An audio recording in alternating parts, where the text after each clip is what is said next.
Start. महोदय, बहुत बड़ा अंश अनुभव और लोगों की कही सुनी बातों से, देखे हुए दृश्यों से और कुल तथा समाज की परंपरा से प्राप्त होता है। सिनेमा इस सभी प्रकार के ज्ञान की प्राप्ति में सहायक हो सकता है, क्योंकि यह मनुष्य की दृश्य और श्रव्य अनुभूतियों के क्षेत्र को बहुत ही बढ़ा सकता है। यह एक साधारण सी बात है जिसे सभी जानते हैं कि केवल सुनी सुनाई बात की अपेक्षा हम पर देखे हुए दृश्य का प्रभाव अधिक पड़ता है, और हम यदि सिनेमा द्वारा किसी चीज़ को देख लेते हैं तो उसका उतना फल तो नहीं होता जितना स्वयं आँखों द्वारा देखने से मिलता है। उससे तो कहीं अधिक अमिट छाप किसी के सामने किसी दृश्य के वर्णन करने से पड़ती है। मन बहलाव के भी साधन कितने ही प्रकार के होते हैं।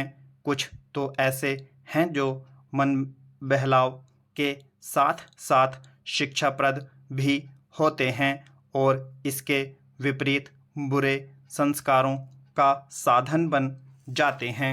मैं स्वयं यह दावा नहीं कर सकता कि मैंने बहुत सी फिल्में देखी हैं।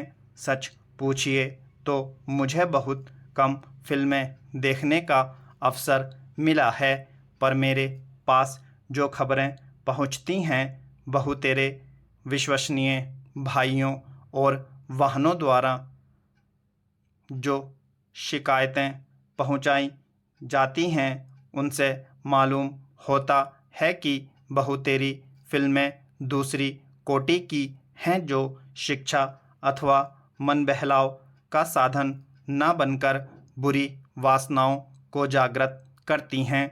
विशेषकर युवकों के चरित्र पर बुरा प्रभाव डालती हैं।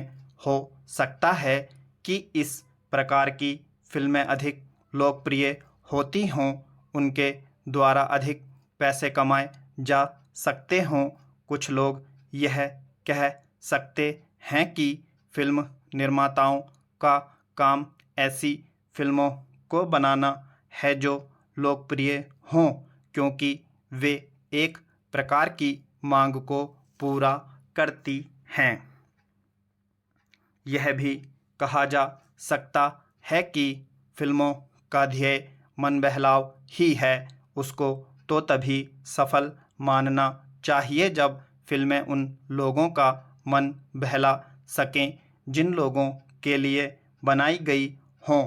ये सब बातें बहस के रूप में कही जा सकती हैं, पर मैं चाहूँगा कि कोई भी सिनेमा हो अथवा फिल्म के बनाने वाले हों, वे यदि अपना कर्तव्य समाज सेवा समझते हैं और उन्हें ऐसा समझना भी चाहिए, तो उन सबके लिए ये सब बातें यदि अग्राह्य नहीं तो गौण अवश्य हैं, और उनका मुख्य उद्देश्य तो सेवा ही होना चाहिए। सेवा तभी तक सेवा रहती है जब तक वह सेव्य का हित करे, ना कि उसे गिराए। इसलिए मैं चाहूँगा कि फिल्म बनाने वाले इस पर विचार करें कि उनका उद्देश्य क्या है।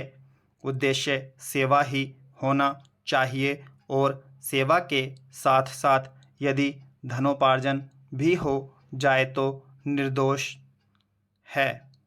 यदि धनोपार्जन ही उद्देश्य हो और सेवा न हो तो वह अग्राह्य होना चाहिए।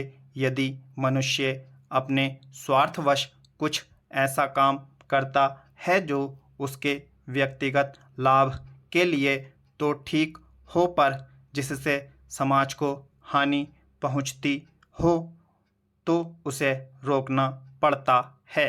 स्टॉप।